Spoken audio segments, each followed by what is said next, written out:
Jos sä haluat tietää, miten saada lapsi nukkumaan paremmin yöllä ja päivällä, niin katso tämä video. Heippa!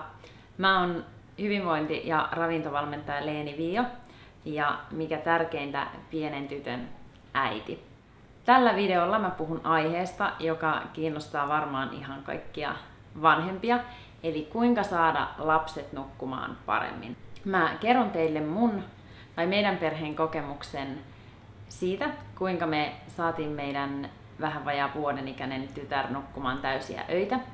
Semmoset ihanat 11 tuntia putkeen ja myös nukahtamaan itsekseen ja bonuksena myös nukkumaan päivisin tosi hyvin.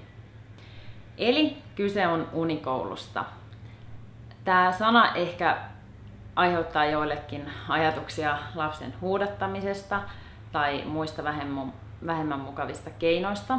Ja mun täytyy kyllä myöntää, että itselläkin oli sellainen käsitys ennen tätä meidän kokemusta, mutta sen perusteella nyt täytyy sanoa, että käsitys muuttui ja nyt mä tiedän, että unikoulun voi toteuttaa tosi lempeästi. Meidän tilanne oli se, että tyttären ollessa semmoisen 9 kuukautta mä koin, että hänen ei ehkä enää tarvitsisi syödä öisin, että hän olisi valmis luopua siitä tavasta.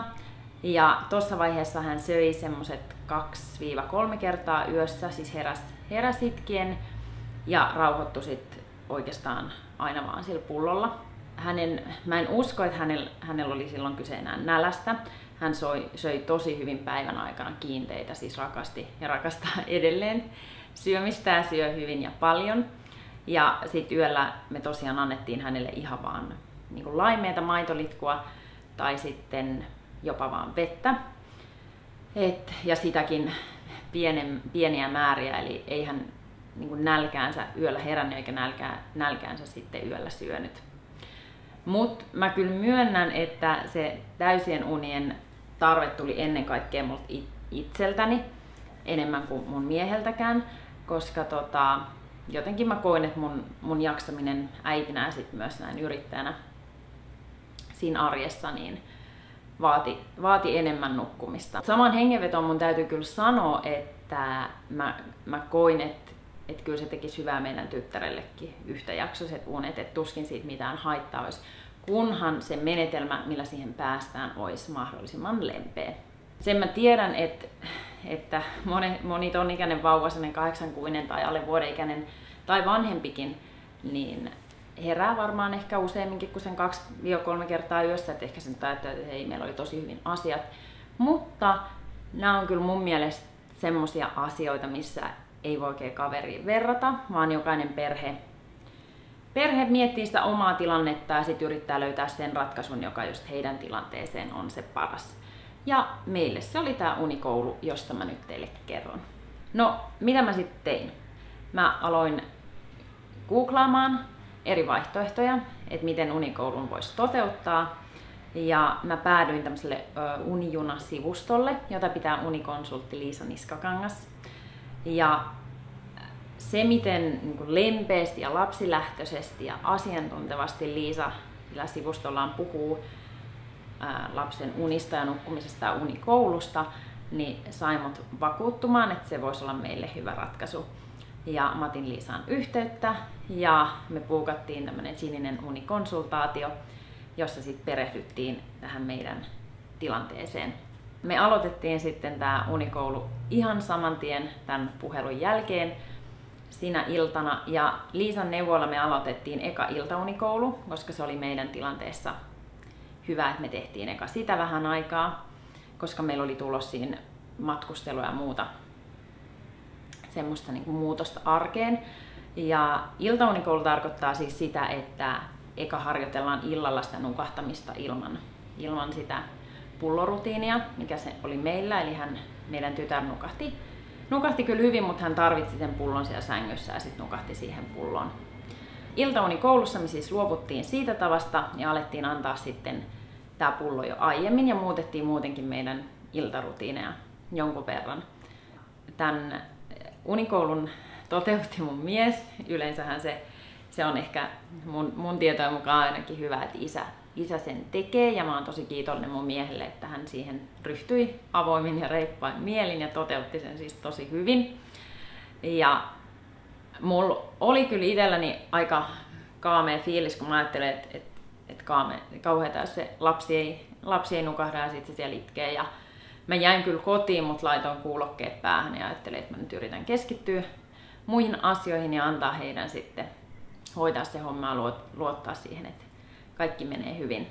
Meillä kävi sitten niin, että jo tänä ekana iltana, sit kun me se pullo oltiin annettu niin kuin aikaisemmin, kun lapsi oli vielä hereillä ja tehtiin sit muita unirutiineja, niin mies tuli sen 15 minuutin päästä pois sieltä makkarista ja sanoi, että lapsi nukahti tyytyväisesti niin kuin tosi nopeasti, ei kapinoinut, ei alkanut itkeä mitenkään niin kuin halutessa tai että olisi halunnut pulloa tai syliä tai mitään muutakaan, vaan jäi tyytyväisenä omaan sänkyyn ja sitten oli siinä nukahtanut. Mä olin ihan ällikällä lyöty, toki tosi iloinen. Itse asiassa tämä yllätyksellisyys ei loppunut siihen, vaan sitten me saatiin todeta siinä yönä, että meidän tytär ei herännyt kertaakaan. Elikkä periaatteessa siis me oltiin varauduttu siihen, että okei, nyt pidetään sitä iltaunikoulua. Hän niin kuin opettelee vasta nukahtamista itsekseen ilman pulloa ja nyt hän sitten päättikin, että hän nukkui sen koko yön putkeen. Toki kyseessä olisi voinut olla vaan sattuma, mutta oltiin siitäkin iloisia, mutta jatkettiin sitten näillä samoilla ohjeilla. Ja sitten tämä kuvio toistui oikeastaan joka ilta ja yö sitten tästä lähtien. Mä en toki tässä väitä, että meillä ei olisi mitään itkuja tai vastustusta olla ja lapsi olisi niin kuin naps vaan nukahtanut ja oppinut nukkumaan itsekseen. Et oli kyllä niitäkin tilanteita, että hän itki ja hän selvästi niin kuin haki sitä nukahtamista ja sitä unta, mutta sanotaan, että se mihin mä olin varautunut, niin sitä ei oikeastaan tapahtunut. Että meidän tytär oli sitten ehkä niin valmis itsekin nukkumaan niitä täysiä öitä, että siitä ei tullut mitään dramaattisempaa. Nyt voi ehkä teistä kuulostaa, että olipa helppoa, että eihän noi tehnyt mitään muuta kuin että siirsi sen pullon antamisen siellä sängystä sohvalle ja that's it, vauva nukahtaa hyvin ja nukkuu yöt putkeen. Ei se nyt valitettavasti ihan niin vaan mennyt, että kyllä oli paljon asioita oikeastaan mitä me tehtiin toisin ja nimenomaan siinä se Liisan neuvot oli meille tärkeitä. Olennaisemmat, mistä meille oli sit apu, että se sujui noin hyvin, on se, että me aloitetaan iltarutiinit ajoissa, eli ennen kuin se lapsi on yliväsynyt. Et ehditään siellä illassa sit oikeasti niin kun hoitaa ne iltatoimet ja lapsi on silloin vielä iloinen ja tyytyväinen. Ja sitten meillä on tietyt rauhoittumisrutiinit sitten ennen nukkumaan menoa. Eli on tuutulaulua ja on unikirjaa ja on sylittelyä ja läheisyyshetkeä. Ja se läheisyys on tosi tärkeää sen päivän aikanakin, jotta se lapsi ei sitä tarvitse tankata yöllä, että se on saanut sitä päivällä.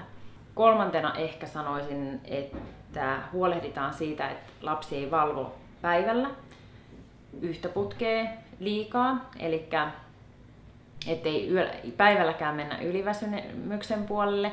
Et meillä se on tässä niin kuin alle vuoden iässä semmoinen 4-3 tuntia, mikä selvästi niin kuin on, niin kuin 4 tuntia on rajoilla, että 3 tuntia on ehdottomasti parempi.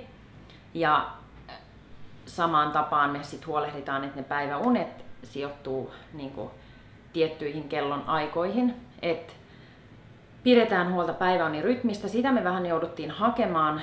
Niin kuin Liisan ohjeet oli siitä itse asiassa tosi hyvät, koska meillä oli se päiväunin rytmi vähän huono. Ja se vaikutti selvästi sit, niin kuin siihen unenlaatuun päivisin ja ehkä myös niin kuin siihen yönukkumiseen.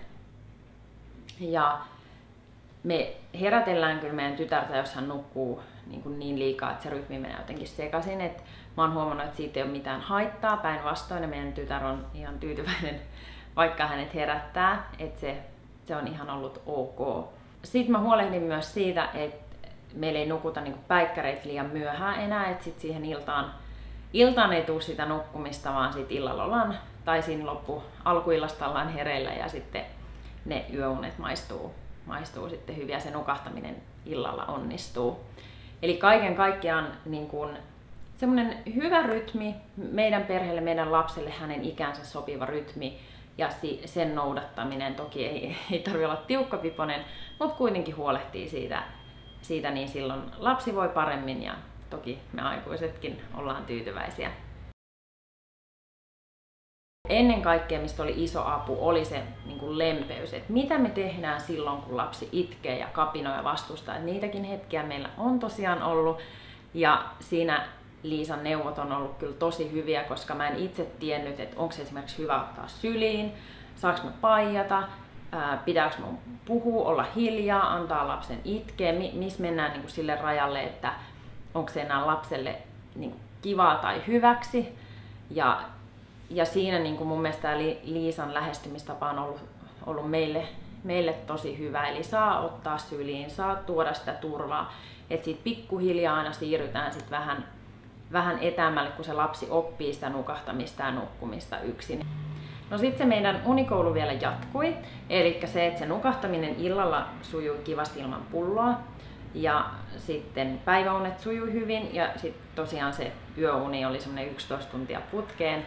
Eli siitä oltiin tosi tyytyväisiä, mutta sitten se nukahtaminen niinku itsekseen, että kun hänet vie sinne sänkyyn, ettei siinä sit tarvitsisi olla läsnä ja varmistella sitä unta ja nukahtamista ja tarvittaessa sit paijailla tai suhista siinä, niin siihen me siirryttiin sitten ihan viimeisessä vaiheessa ja sekin sujui oikeastaan taas niinku tosi hyvin, että mä vaan päätin oikeastaan yksi ilta, että nyt mä kokeilen niin, että mä vien hänet sinne ja toki niin kun sanon siinä lempeästi hyvät työt ja näin, mutta lähden sieltä ilman, että yritän niin kun, livahtaa pois, että lapselle jää semmoinen olo, että ehkä se äiti tuossa on, vaan että ihan hän jää sinne yksi ja tietää, että siellä on turvallista ja hyvä olla ilman mua tai isää. Ja siitä illasta asti niin on käynyt joka kerta, hän on sinne nukahtanut itsekseen ja se on ollut kyllä ihan tosi ihana huomata, että hän siellä saattaa hakea vähän unta ja tehdä semmoista hassua uniääntä, mutta ei kapinoi, ei ala itkeä, ei ole sellaista, ettei saisi sitä unta. No mikä se meidän rytmi nyt sitten on, kun mä siitä rytmistä on niin paljon puhunut. Eli meidän tytär on nyt sen 11 kuukautta, tai oikeastaan 3 viikon päästä, että täyttää vuoden. Ja meillä nukutaan niin, että herätään aamulla siinä 6:45, se on aika niin kuin kellon tarkka. Ja sitten hän jaksaa olla pari tuntia hereillä, että siinä 9:30 aikaa alkaa tulee sitten väsy. Ja sitten hän menee päiväunille ja nukkuu siihen semmoisen about 2 tuntia. Ja sitten heräsin 11 aikaa, tai sitten jos menee tosi pitkäksi, niin herätellään. Ja sitten ne toiset unet on noin 2:30–4.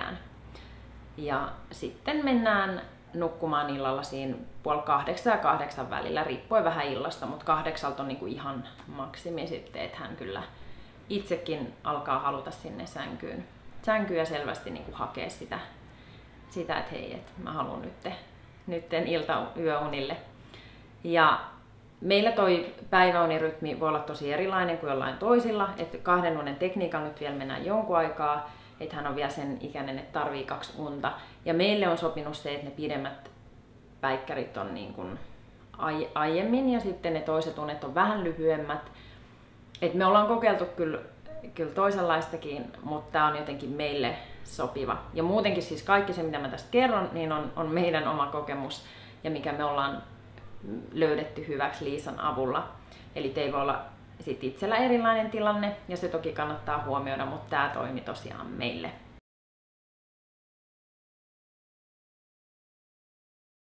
Lopputulemana meillä siis lapsi nukkuu tosi hyvin sekä päivällä että yöllä ja nukahtaa hyvin ja nukkuu siis sikeämmin. Et se on ollut ihana huomata myös, että hän ei enää niin kuin joka risahdukseen herää, vaan unen laatukin voisin sanoa, että niin kuin unen laatu on parantunut. Ja sitten toki me vanhemmat nukutaan hyvin, me jaksetaan paremmin. Se on kyllä niin kuin uni ja nukkuminen on niin tärkeää ihan kaiken ikäisille ihmisille.